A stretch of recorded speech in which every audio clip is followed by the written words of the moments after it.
What's up, everyone? Today we're going to be talking about managing your time management. And when you're done with this video, you would just be astounded at the massive amounts of time that you're wasting every day. And I'll map it out mathematically, and it would just be atrocious.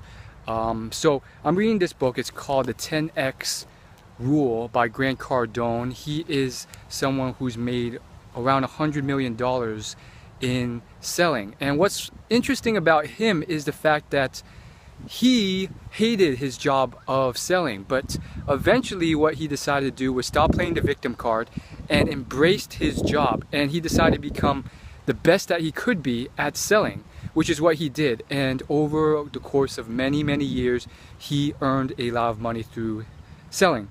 Now, this book brought up a very interesting point which reminded me of something I did a few years ago. So it was basically in time management. So what I did a couple years ago was I mapped out every single hour of time I spent on a weekly basis, and I wanted to figure out, well, what percentage of my time did I devote to every single thing I had to do, and how much time was I wasting, and what was I using my time on.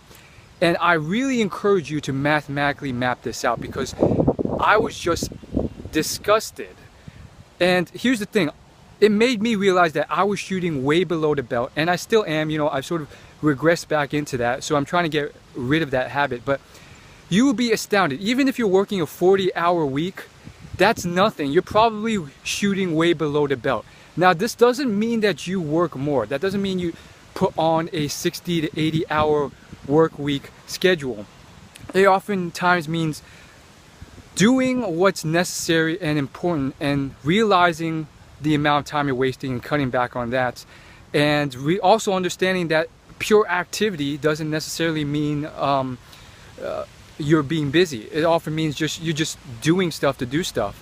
So this could in fact help you tremendously in just freeing up your free time to do more stuff that you enjoy, or just wasting less time and being more productive. So let's get down to it. Let's just map it out mathematically. So I personally set myself at a 10-hour sleep schedule per day, which is on the high end. I'm not gonna lie, biologically, from my own experiences, I tend to sleep much more than the average person. For you, you may have lucked out. You may be able to get by on 5 hours of sleep per day. Great, you have 5 extra hours per day on me already. However, let's just continue going here. That leaves 14 hours per day on a weekly basis. That's 98 hours of time that you're spending. So let's say you have a typical 40-hour work week. That gives you 58 hours of free time that you're doing something else with. So let's map it out. Okay, so in a realistic world, you are spending some of this 58 hours on necessities. So let's give you let's cut you some slack. Let's give you 2 hours. I was gonna say 1 hour, but let's cut you some slack. Let's say you have 2 hours a day where you are spending it on cooking, which again, if you cook in bulk and you know how to cook, you're not gonna need like even an hour a day to cook. But let's add in all the other necessities: laundry, maybe cleaning, maybe groceries, maybe cleaning your room, getting ready in the morning, choosing your clothes, all that stuff, brushing your teeth. 2 hours per day. It's healthy. And again, you know, most people, they could cut out or be much more efficient and get the same results in less the time. Or you know, there's plenty of stuff they can do to cut out a lot of this. And especially for females, you know, males too, in different ways, they're spending maybe 3-4 hours getting ready, getting done. That's a horrendous waste of time when you start adding it up. An extra 1 or 2 hours per day. If you extend that on the weekly basis, the monthly, the yearly basis, you are probably screwing yourself over, wasting a lot of time. So 2 hours per day of that leaves you, okay, so 58 minus 14, what's that? 44 hours per week. If you divide that by 7, it's roughly 6 hours of free time per day that you are left with. Now, what are you doing with this time? Really ask yourself, what are you doing with this 6 hours of supposed free time on average that you have? So first off, I want to give you a quick caveat.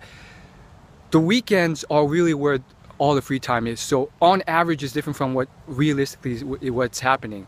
More likely you have maybe 2 or 3 hours of free time on a weekday, and then all the rest of your time is Saturday and Sunday. So it's really not 6 hours every single day. But understand that and realize, what are you wasting your time on the weekends? And the fact that it's all piled up on the weekends may mean that you are, and this is what's happened to me, you are more likely to waste your time. You're spending it just watching TV, on the internet, surfing, and this adds up. You know, it can add up 1, 2, 3 hours per day of YouTube, Jimmy Fallon, whatever it is. It can add up horrendously, and eventually you can be wasting those extra 40 hours per week that you're given. So that's pretty much a full-time job of time that you're wasting. So figure out what you're doing and start cutting out some of this. That's all I gotta say. Thanks for watching.